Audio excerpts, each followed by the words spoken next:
All right, well, welcome everyone. My name is Sandy Barr. I'm the chapter director for Sierra Club's Grand Canyon chapter, and that's the Arizona chapter.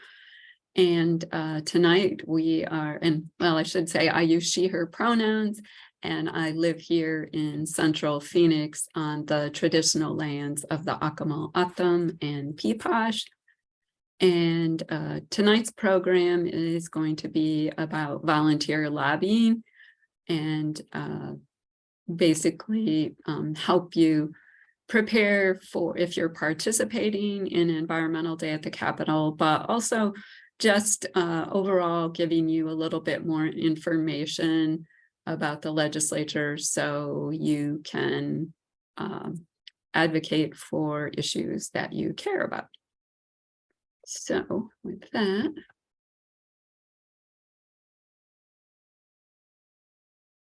all right, and just on about Sierra Club, a real commitment of Sierra Club is to center our work on principles of equity, justice, and inclusion. And we have adopted the HEMA's principles for democratic organizing. I want to keep these in mind as we're doing the workshop tonight, and I hope you will hold me to it and also keep them in mind yourself. The main thing that we want to make sure of is that we have an inclusive and welcoming environment. And so if there's something that creates an unwelcoming environment, we'll want to address it right away. All right, and here's what we're going to cover. Will be an overview of Arizona government. I'm just going to touch on the Corporation Commission. It's a different body, and we have a whole workshop on that. But I like to mention it because there's a fair amount at the commission that affects the work we do, especially on energy and water. And then we'll get into a deeper dive with the legislature, talk a little bit about Environmental Day at the Capitol, and some other things that you can do.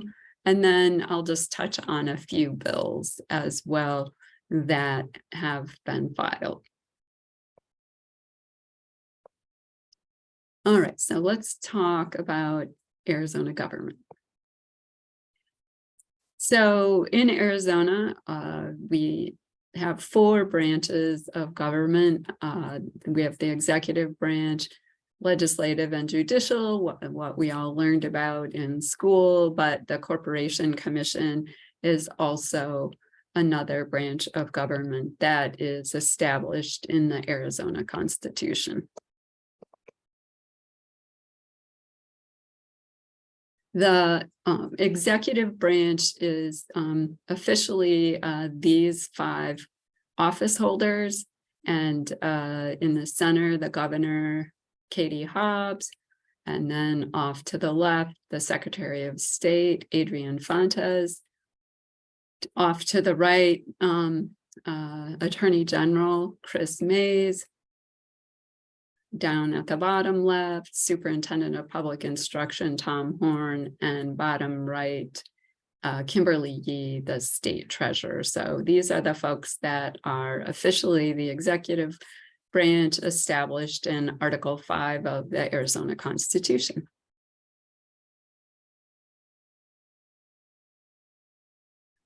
The governor has a lot of responsibilities as well as powers. As probably most people know, the governor approves or vetoes bills.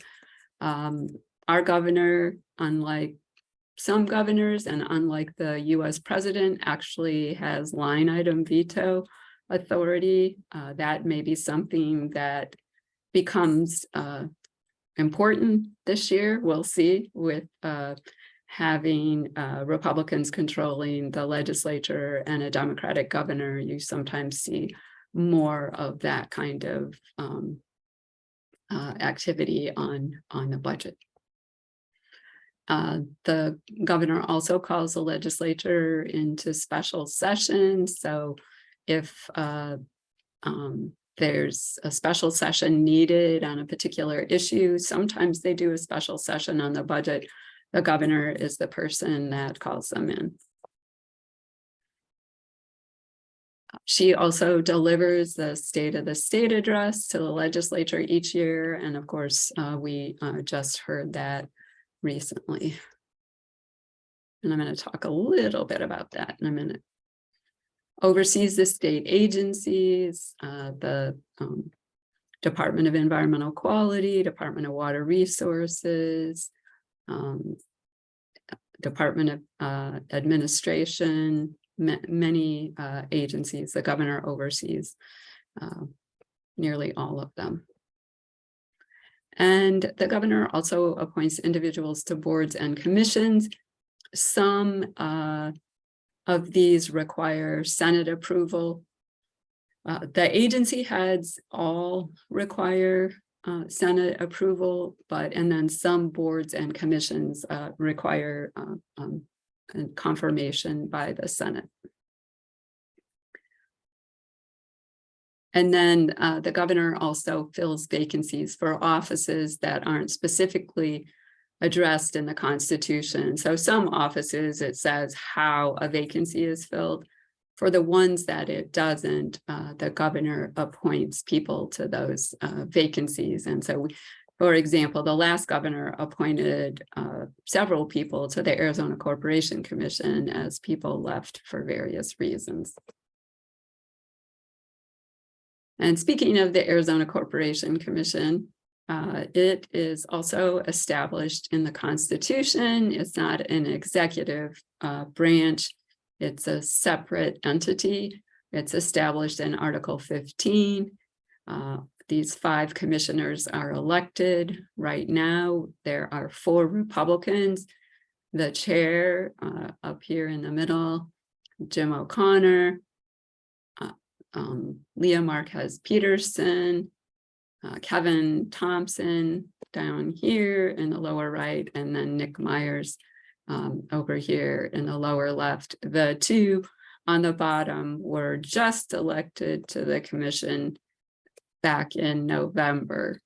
They serve 4-year terms. They are term limited, as are pretty much all of our state level elected officials, and they are limited to 2 executives terms. We are a bit unusual having this body in the Constitution. There are only 7 states that have that. And they have a fair amount of power. They're responsible for public utilities regulation. They also regulate small water companies. They facilitate incorporation of businesses. There's securities regulation, and they're even responsible for railroad and pipeline safety. So a lot of responsibilities, a very important body. All right, so let's jump into the legislature. This is where we'll take the deeper dive. We are now in the 56th Arizona legislature. There are 30 legislative districts that are represented at the Arizona legislature. As with most states, it's a bicameral legislature, Senate and a House of Representatives. And there's a very close partisan split of 31 Republicans and 29 Democrats in the House. And in the Senate, 16 Republicans and 14 Democrats. The split, by the way, is exactly the same as it was for the 55th Arizona legislature. So it's a bit unusual for that to happen. And well, I'll talk a little bit more about it, but it can bring up some interesting scenarios, but in the legislature, the majority party has really most of the power. And this year, there's all new leadership in the legislature. The Speaker of the House is now Ben Toma. He's from Peoria. He's a real estate developer. fairly conservative. In the Senate, we have the Senate president is Warren Peterson, and he is, I think, even more conservative than Ben Toma. He's from Gilbert, and he's also in the real estate business. So you'll start to see a little bit of a theme with some of the leadership that, you know, in the real estate or development business. And these individuals have a lot of power at the legislature. The speaker and the Senate president, they control the chambers, you know, they even like decide when new carpet is going to be put in. It has to be the budget, but they can decide when that happens, and just have a lot of control over what happens. They sign all bills and acts, anything that goes through the legislature. They can appoint and also remove committee chairs as well as members from the committees. So even though the minority party recommends who they want to sit on committees, it's up to the speaker or the Senate president to decide that. And they also decide what committees there will be. So sometimes when a speaker or a Senate president has had a really tough race, you know, as far as being elected to leadership, you'll see them increase the number of committees so they can reward all the people who supported them. And, you know, that's one of the things they can do. And of course, they decide which bills will be heard and the timing on the bill. That's a big, having that kind of control, that kind of knowledge really is, you know, it can influence the outcome on a lot of issues. And then, of course, they hire and fire all the people that work at the legislature. The minority leaders have much less power, but they still have some.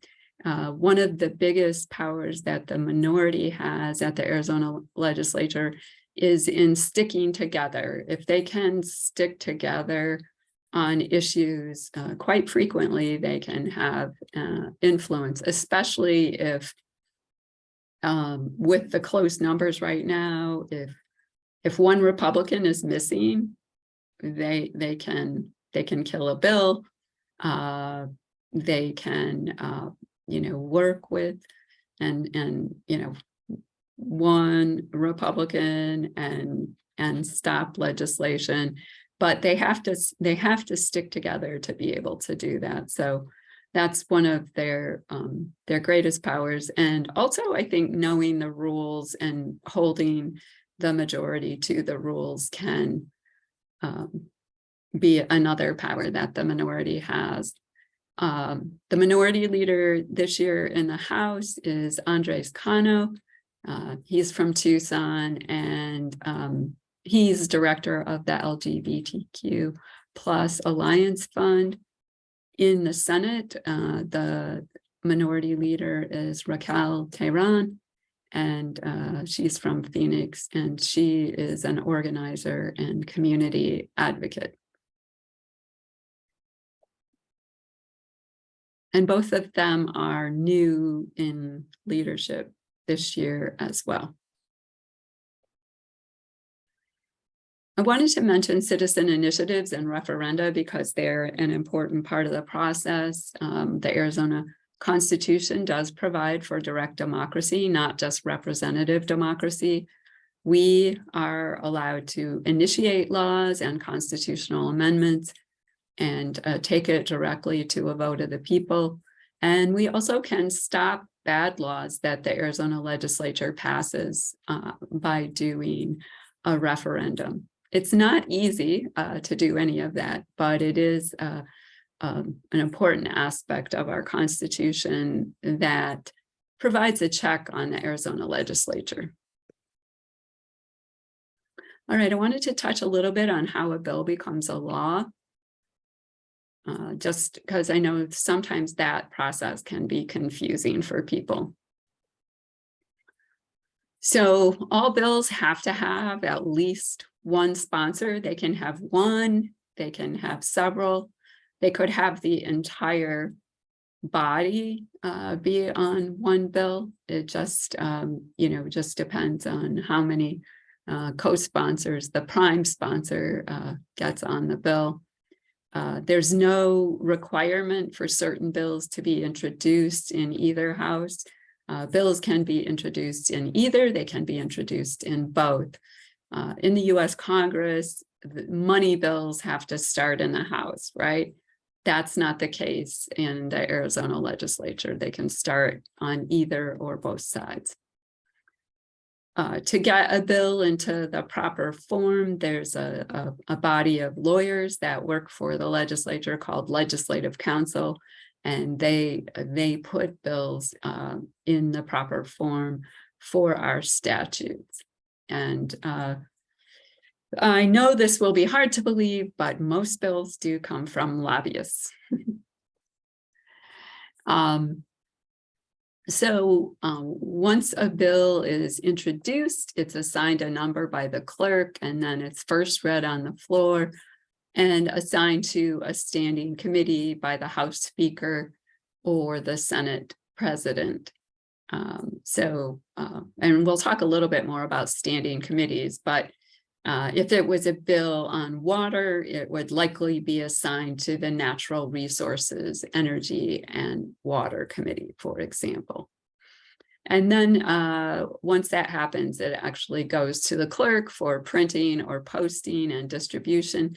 They don't print many bills anymore, but you can still get printed copies of bills if you go to the clerk's office. Otherwise, you just look for them online. All right, once a bill is assigned to a committee, the committee chair will decide whether to hear the bill or not. They don't have to hear bills. There's no requirement to hear it, and many bills die at this point in the process, especially good environmental bills. The other thing is the committees can take public testimony, but they don't have to. I think most of the legislative committees have been taking public testimony this year. Some committee chairs allow like a minute, which is barely time to say much, but I guess at least they're taking it. There have been years where committee chairs would just say, no, we're not going to take any testimony on this bill. If they pass the bill in the standing committee and it's only assigned to one committee, it will then go to the Rules Committee to determine if it's constitutional in the proper format. If the committee defeats the bill, of course, it is dead. I say for now because there are all kinds of ways to bring back dead bills at the legislature. The standing committees is a key opportunity for public input. This is where, this is a space where you all can have a great deal of influence. You can sign up to register your support or opposition to a bill via the legislature's request to speak system. And I'm going to talk a little bit more about that, but the request to speak system does not, it makes it sound like you have to speak or you're signing up to speak, but you can actually sign up to register your opposition, say, to a bill, but say, oh, I don't want to speak. So it's kind of misnamed. This is, an opportunity to talk to individuals on the committee ahead of time, let them know you support or oppose a bill. You can send in written comments, and then you can actually deliver testimony. And one of the nice things about the Arizona Legislature is you can go down the day of a committee hearing, sign up on request to speak, and say, I want to talk about this bill. And 9 out of 10 times you'll have an opportunity to do it. Now, you may have to wait hours to do it, depending on, you know, the issue, but it is kind of a cool thing about the legislature. Because like in Congress, you have to be invited to actually testify. So I don't know, I think it's kind of cool. All right, I wanted to mention something called strike everything amendments. These are amendments that basically strike a bill and replace it with a brand new bill, and it with a new title. So you could have an education bill that becomes an environmental bill. You could have a good environmental bill that becomes a bad one. It's really, and it's used a lot later in the session, sometimes to bring back bills that were killed in other committees. So something to look out for. If you see that S/E on an agenda, it means that they're going to offer a strike everything amendment on a bill. If you see the word now and then the title, it means that bill had a strike everything amendment on it. All right, after rules, it goes to committee of the whole, and but there's an informal part of the process where the Republicans all get together and talk about the bills, and the Democrats all get together and talk about the bills. These are called caucuses, and it's good to listen in on those if you can. You can find out about who's going to amend a bill, and if there's a lot of opposition or support, or sometimes they say nothing. So, but it's a good thing to listen in on. In the House, you can listen in via the web, the legislature's website, and but in the Senate, they don't have the caucus rooms with the cameras and everything, unfortunately. So. And if bills go to committee of the whole, again, the Speaker and the Senate President decide when they go and the order of the bills on committee of the whole, and they can change their mind on the spot about the order. So there's really, you know, sometimes you just have to guess at when things will come up. Committee of the whole, or COW, that's the entire body of the House or Senate. This is where you'll see them debating. This is where amendments are added. There's usually no recorded vote unless a bill actually dies in committee of the whole. And in committee of the whole, it takes only a majority of those present to pass a bill out versus a majority of the whole body. And then next up is the third reading of the bill. And this is the recorded part of it. There's no debate. They just can do a vote explanation, which has been very limited now by the rules. At least the majority of the entire body is required to pass a bill. So at a minimum, it will require 31 votes in the House and 16 votes in the Senate. There are some bills that require a 2/3 or a 3/4 vote. Anything with a new tax or fee is a 2/3 vote. Veto overrides are 2/3. Emergency clause, 2/3. A bill with an emergency clause takes effect immediately when the governor signs it. And then to change a ballot measure, it requires a 3/4 vote. Plus, it must also further the purpose of that measure.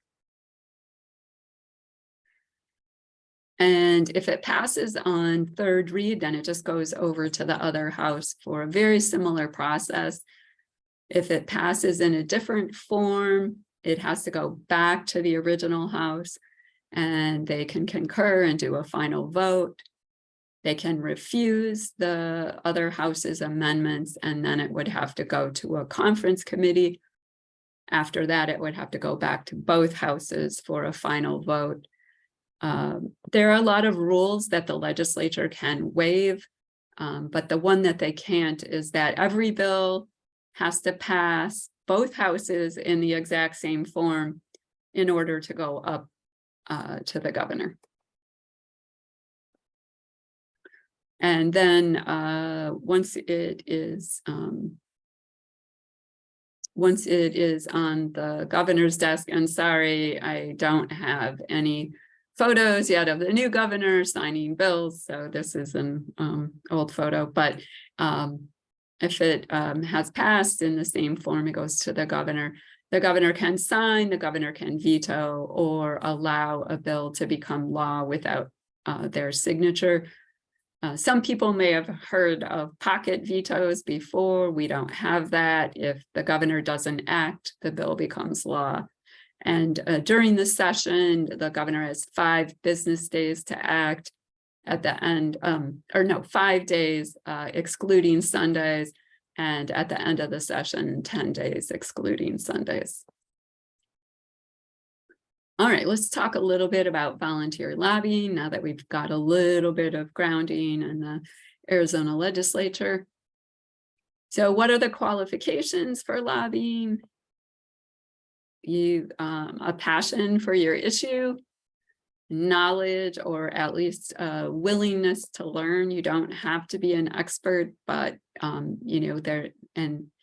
just be willing to do some research and read legislative updates, for example, and then a willingness to speak up. And by that I mean willingness to actually speak with legislators or testify in committee, or send a message either via email or a postcard or whatever you're comfortable with. But there's really no special requirements to being a volunteer lobbyist. And this is a great way to represent yourself. And I say represent yourself because if you are going to represent an organization, you should be registered, even if you're not paid. It's a fairly easy process at the Secretary of State's office. If you need more information on that, I can tell you.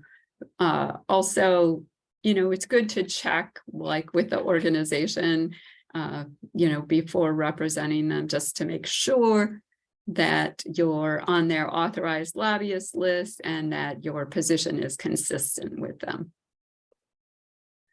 All right, here are a few do's and don'ts of volunteer lobbying. So if you want to meet with your legislators, you should make an appointment. Don't give them a reason not to meet with you. If you're meeting with them, you want to be honest and always be on time. A couple minutes early is good. They may be late, but you want to be on time. One of the things that, and this is true if you're asked a question in a committee hearing too, if they ask you a question and you don't know the answer, just say you don't know.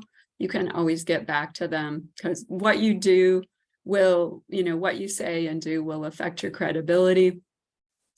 Don't be afraid to tell your story. Talk about why you care, where you came from, why this is important to you.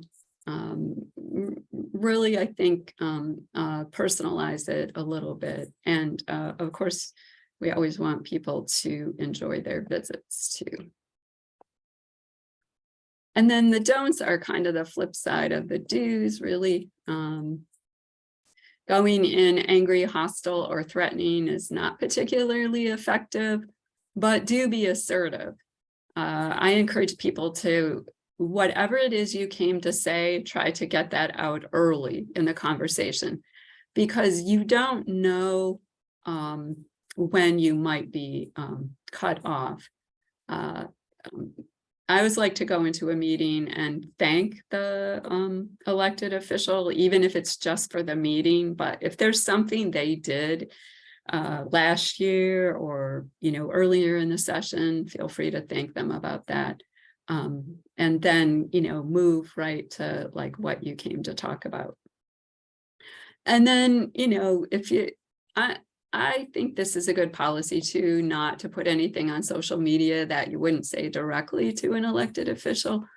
That doesn't mean you can't be super critical. And I think some of the best ways to highlight of what's going on is to use their own words and help share with people the actions that they took. That's not what I mean with that last bullet. It's more like, name calling and things like that, which I have I've seen happen, and it just doesn't. I don't think it's particularly effective either. So.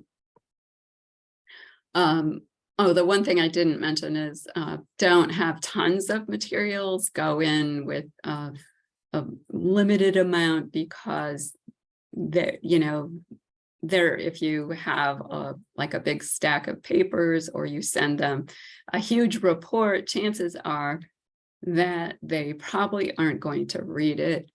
So give them something that they can read fairly quickly. And then if they ask you for more information, you can always provide it. These are just a few tips for passing or stopping bills. One of the things a lot of people do is say, yeah, we need to get a bill passed for this issue. It's always good to ask, do I really need a bill for this? Look and see if there's something on the books. Maybe there's something on the books that isn't being enforced. Or maybe it's something that could be accomplished through rulemaking, and you don't actually need legislation. Start early. We were talking about a bill this week, and we were going to try and get it in the mix, but it just seemed like it was just a little too late. Ideally, a month or two before the session starts. When there's a new legislature, it's a little bit harder, but start as early as you can. You want to know something about the issue, do your homework. You want to find a credible sponsor. Usually, if you're trying to pass a bill, usually it helps to have someone in the majority to get a bill through. Sometimes the minority bills go, but it's rare. Always good to look at costs ahead of time. That's going to be one of the questions that gets asked. And that's also a way sometimes to kill a bill, is to highlight how much it would cost the state. Know who your friends are going to be on the bill and try to make more. That it's good to have a coalition going in and supporting. Also know your opposition. One of the things that I like to do is tell legislators what the opposition is saying ahead of time. So when I go in, like, okay, here's who's opposing it and why, and you've given them some information so they can make an informed decision about it. You want to also talk to agencies that have to implement the bills, and sometimes people ask to get a bill introduced, but then they never ask the committee chair to hear the bill. You have to actively ask, because most of the time they don't just put bills on agendas. There are a lot of deadlines at the legislature to watch for as well. You can miss out just because you missed a deadline. And you kind of have to babysit a bill along and count votes to the best degree you can. You can't for sure know how many, because some people won't tell you how they're going to vote. And then also, if you're trying to stop a bill, just remember that no bill is dead until they're gone, because there are so many ways to bring a bill back. So, we usually will celebrate a little bit if a bill dies, but then it's like, okay, let's keep an eye on things because it could be back. The legislature has a very useful website. Just checking the time here. I'm not going to explore it with you tonight, but I just wanted to encourage you to go in. I know a couple people told me it's not very intuitive, and I guess I'm just used to it. So there's a lot of information on here, but you need to know where to look for it. And for example, there's a drop down under Legislative Council. That's where you can actually find the Arizona Revised Statutes, an electronic copy of those. So I think that's probably one thing that maybe wouldn't be immediately clear to people. And then over here under calendar, there's a calendar that you can get that will tell you all of the committees that are meeting that day, and also what's going on the lawn at the legislature, including Environmental Day. Just going to touch on request to speak. Again, this is the system for weighing in against bills or for bills. You have to set up an account, and it has to be activated by either going to the Capitol once or having someone else activate it for you. Once it's activated, you can sign in from home, and you for or against, and it continues on from session to session. So you only really have to do that once. Civic engagement beyond voting has great training on this, and they will help with getting you signed up for the request to speak system. So I have been encouraging people to go to their training. It's only their basic training, is only a half hour. So, oh yeah, I think I'm done with that. So anyway, check that out. And then it can be really helpful, because then when the legislators and others look at the bills, they'll see, oh, there are 50 people against this bill, or 200 people against this bill. This, maybe we should wonder and take a look at it. So there are a bunch of online resources, and I can share these slides, so you don't have to worry about taking a picture of this or writing it down. But some of these are Sierra Club resources, and others are just legislative connections. All right, and then Environmental Day at the Capitol is our lobby day, and there are more than 30 organizations participating. I think we're up to close to 40. We have a little bit different setup this year for those who have come previously, because there's limited space available because of all the work they're doing on the lawns and such.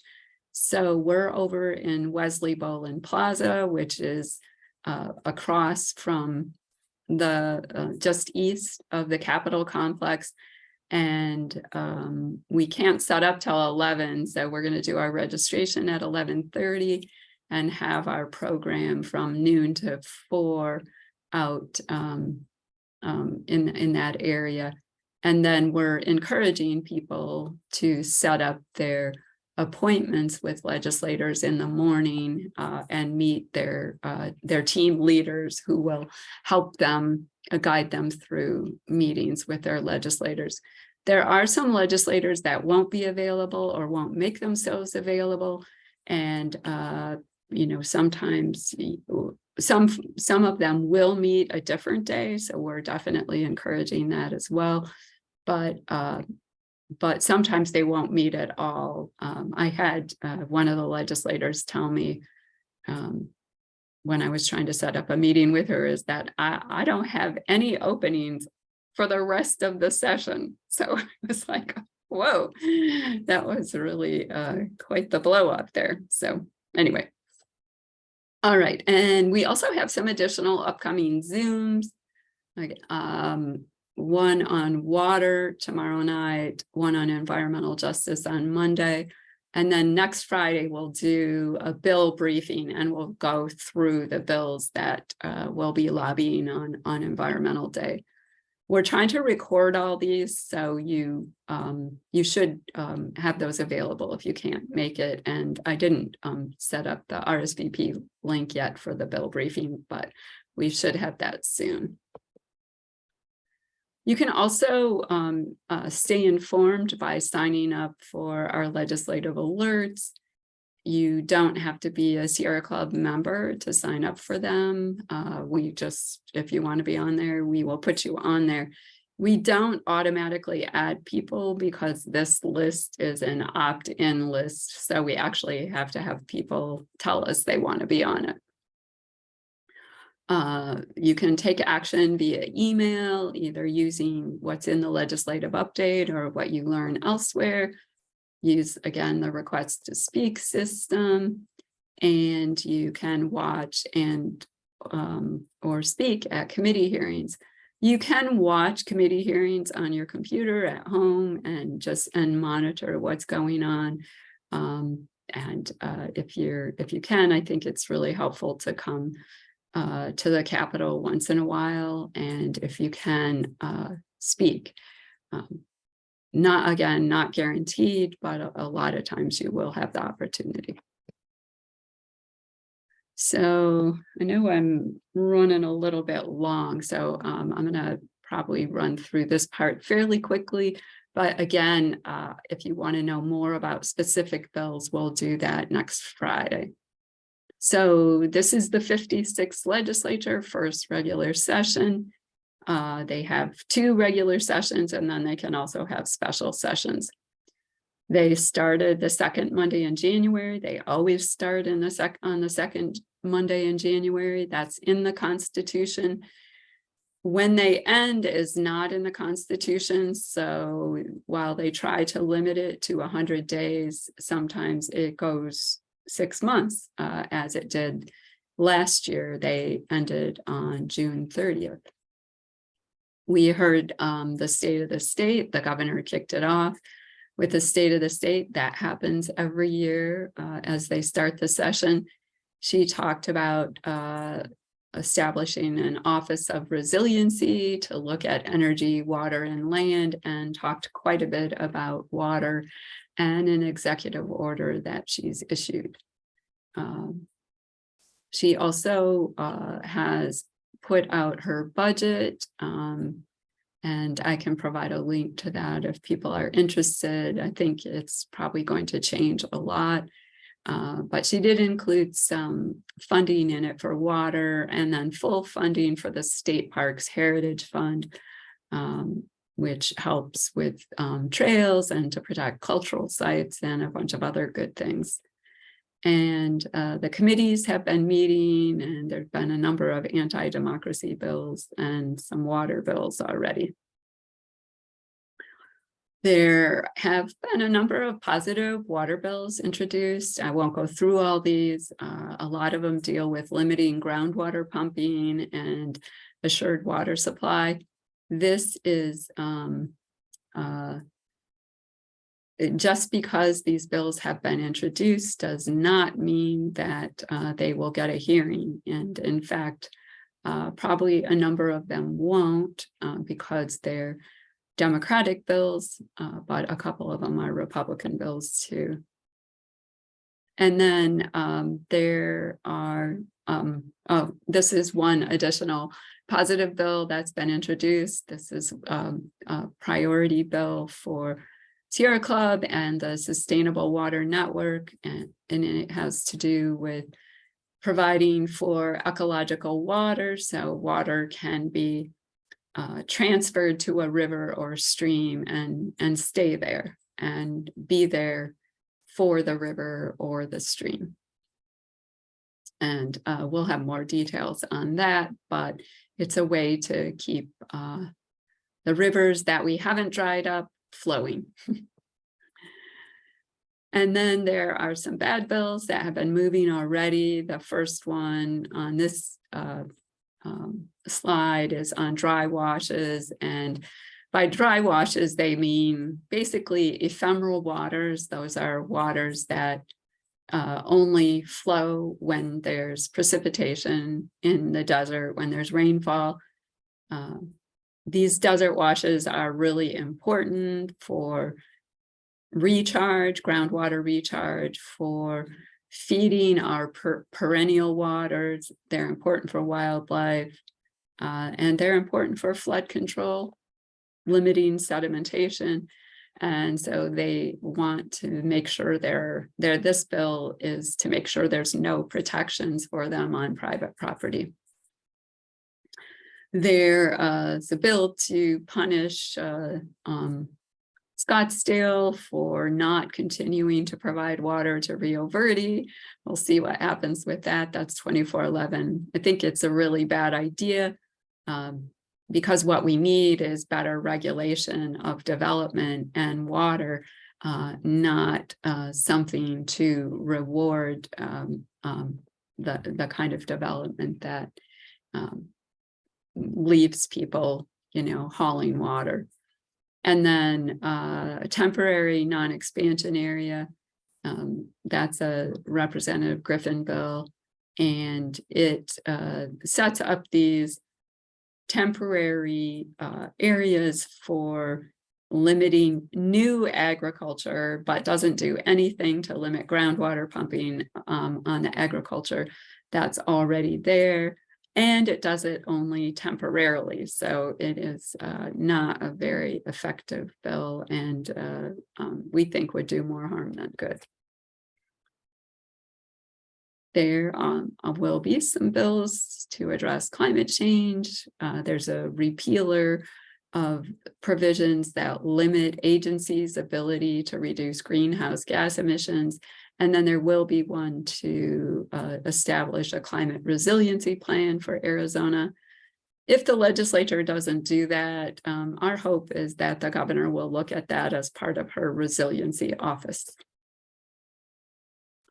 There are a lot of anti-democracy bills. One was up, whoops, sorry, my mouse is a little, or my keypad is a little sensitive. There we go. Many anti-democracy bills. There was one up on Monday to refer to the ballot measure to require 60% approval for all constitutional amendments. We already now have to have 60% approval for anything that has a new tax in it. They're doing more limits on early voting and more ID requirements. I think the ones that are bills like the 1170 on here about ballot drop boxes, I think those will be vetoed, but the ones that are resolutions that go to the ballot, they bypass the governor. And so then we have to hope we can get the word out to the public to vote no on those. All right, so join us. Sorry, speak up. Your voice matters, and really don't think that you need to be an expert to participate in the process. And so now I will take questions. And I don't know, let me look at the chat. The first one is, can you put the link for the Zoom call for Environmental Day at the Capitol? It wasn't listed. Yeah, you will get for people who are participating virtually in Environmental Day, it'll be a live stream. And then if you get a meeting with a specific legislator, your team will send you a Zoom link. So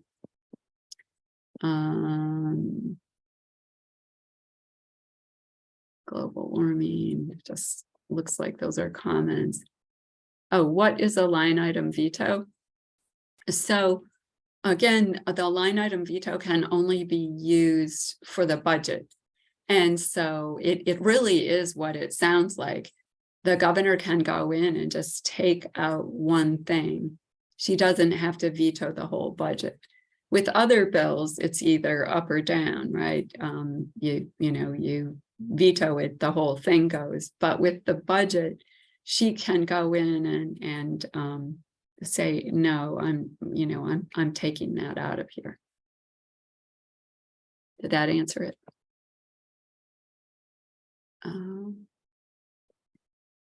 You might have to have some help if the question goes back. Oh, here, there's some more.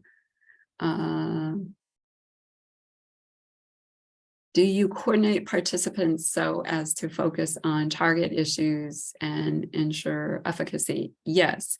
So we'll have priority bills, and obviously water and climate are huge issues. There is an environmental justice bill we're promoting too. And then defense is an important part of the work as well. So yes, we'll have, and those will be going out soon, like a one pager on water that'll have like 2 or 3 bills, and one on climate that will have 2 or 3 bills, and that kind of thing. So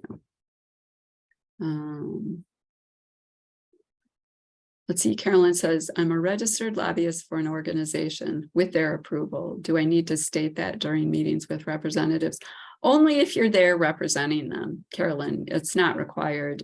But if you are, if you're there, like say they've directed you to do something specifically on a bill, then I would state it, but you're not required. Okay.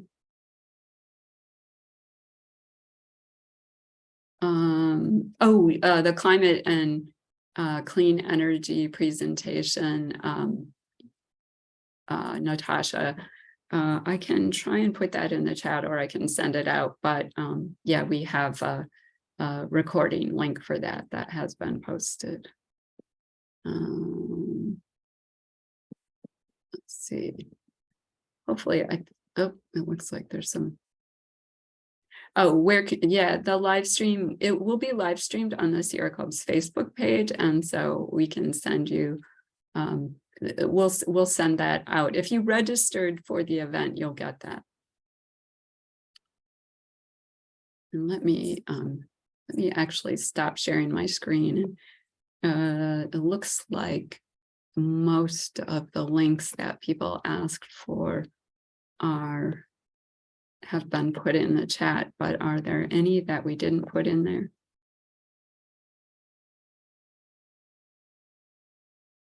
And then let me look. I'm taking it off share to see if there are any hands raised. So I don't see any. Come on, I couldn't have answered all of your questions.